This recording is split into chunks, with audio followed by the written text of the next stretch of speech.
Ayan, at kagaya na sinabi ko kanina, pagsalusaluhan po natin kung kahit paano may celebrate yung birthday ng anak mo. At ayan. Ito, may tanong ako sa iyo. Hindi ko alam kung sasagutin mo ng seryoso talaga o ano. Ayan.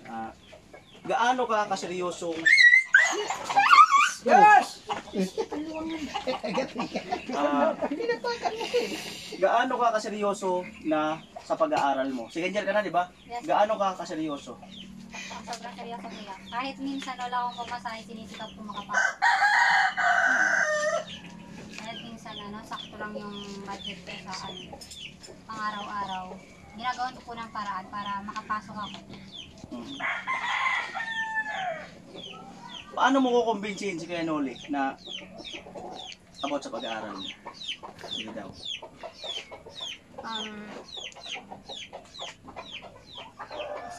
Alam ko po sa sarili ko kung gaano po ako sigido makapagtapos ng pag-aaral. Kasi simula po, elementary pa lang talaga ako, kahit po wala akong baon, pumapasok po ako. Tapos, nakagraduate ako ng elementary, sariling sikap ko po talaga na kahit po wala akong baon, walang binibigay sa kanila si mama at si papa, pumapasok po ako. Tapos nung hanggang high school na po ako, hindi mas magastos na din po kaysa sa nung elementary ako. Pinagpatuloy ko pa rin kahit na minsan wala akong pang bili ng uniform, walang pang tuition. Ayun po. Sinikap po talaga makapagtapos. So ayan, no? Hanggang senior high nga po, opo. Nung mag-senior high din ako, ganun din po. Hindi po naging sagabal sa akin yung kahirapan para pumabot ko po yung pangarap. So ayan, no? So ito ang pangatlong vlog natin. At nireview ko yung unang vlog, pangalawang vlog. Nireview ko, tinignan ko yung kanyang pananalita, yung kanyang kilos. Tinignan ko. Kasi kung marunong po tayo, bukod sa salita, makikita rin po natin yung galaw. Kung totoo or hindi ang kanyang sinasabi. At ngayon gusto kong sabihin sa'yo, magiging bahagi ka ng scholarship ni Kuya Noli Vlog. Congrats. Dahil nakita ko sabi ko nga, nireview ko yung isang vlog natin, dalawang vlog, nireview ko talaga yun.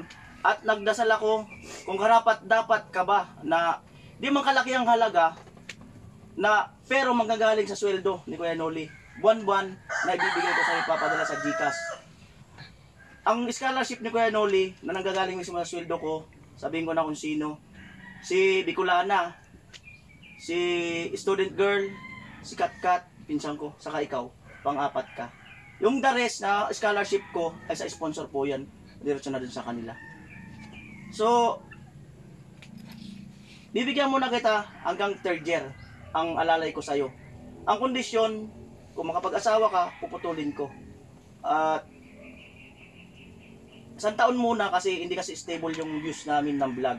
Hanggat may nanonood kay Kuya Noli Vlog, may nanonood, mayroon akong pang-assistant, pang-alalay sa mga scholar ko rin mismong personal. No? At di man kalakihan, kagaya ng sabi ko, kasi di-divide ko rin, meron akong sariling gastusin. Bibigyan kita ng 2,000 a month. Kung may GCash ka, i-diretso ko na sa'yo. At mag-uumpisa na kaagad-agad yan sa sweldo ko. Makakasweldo ako mga 27 pa ganun. So counted na yon, diretso na, kasabay na nila Bicolana Girl at iba pa. Through GCash ko po, pinapadala. So yun, ay gusto ko sabihin na isa ka sa napili ni Kuya Noli.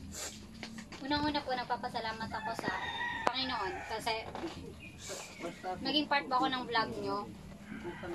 Pangalawa, sa Team Pahuway kasi po, andyan kayong lahat, sumusuporta kay Kuya Noli. Simula din hanggang sa ngayon. Pangatlo po sa iyo, Kuya Noli, kasi kung wala ka po, wala din po tong vlog na to ngayon. Hindi po ako mapapabilang sa vlog nyo. Maraming salamat. So ayun, no, at para bawas, sabi ko nga, maliit man na halaga ang maihandog po sa kanila, pero malaking kabawasan po yun sa kanilang iniisip. At ayun, ay magiging puro pamasahin niya na, bahala na siya kung paano niya aanihin. Pero once na ang YouTube channel ni Kuya Noli Vlog ay talagang umangat pa ng umangat, ayaw ko lang mangako na baka makaya ko hanggang 4 years niya. No? Kasi kami mga YouTuber ay nagdidepende lang sa takbo ng aming YouTube channel, ang aming kita. So pag yan ay nagtuloy-tuloy, ayaw ko lang talagang mangako. Yung mga hinahawakan kong scholarship sa sarili ko, baka magtuloy-tuloy din sila lahat. Ayaw ko kasing isagad-agad ng 4 years, baka mamaya hindi ko kayang panindigan. Kaya inuunti-unti ko lang muna. At bukod doon, para hindi rin sila maging kumpiyansa na 4 years naman yung ano sa akin, hindi maging komportable na kumbaga maging aware pa rin sila. Baka may gustong sabihin yung mama. Masasabi ko po, magpapasalamat ako kay Kuya Noli dahil pumunta sila ngayon. Sana tuloy-tuloy yung pagsuporta niya. Huwag siyang magsasawa sa pagsuporta sa amin. Maraming salamat po. Pinapangako ko. Sana po, kung sino man nakakapanood sa inyo, sana po, huwag niyo naman kaming pabayaan. Sana po tuloy-tuloy talaga to, Kuya Noli. Maraming salamat po. Sana huwag kang magsasawa sa pagsuporta sa anak ko. Kasi ang hirap talaga ng buhay namin. Minsan lang kami makakain ng masasarap. Kaya nagpapasalamat ako sa iyo, Kuya Noli, sa pasamahan mo. Sana huwag kang magsasawa sa pagsuporta sa amin. Maraming salamat po.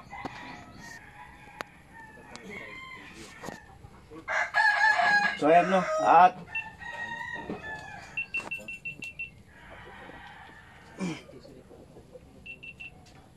ayan po, at naobserbahan ko kasi ang takbo ng aking YouTube channel.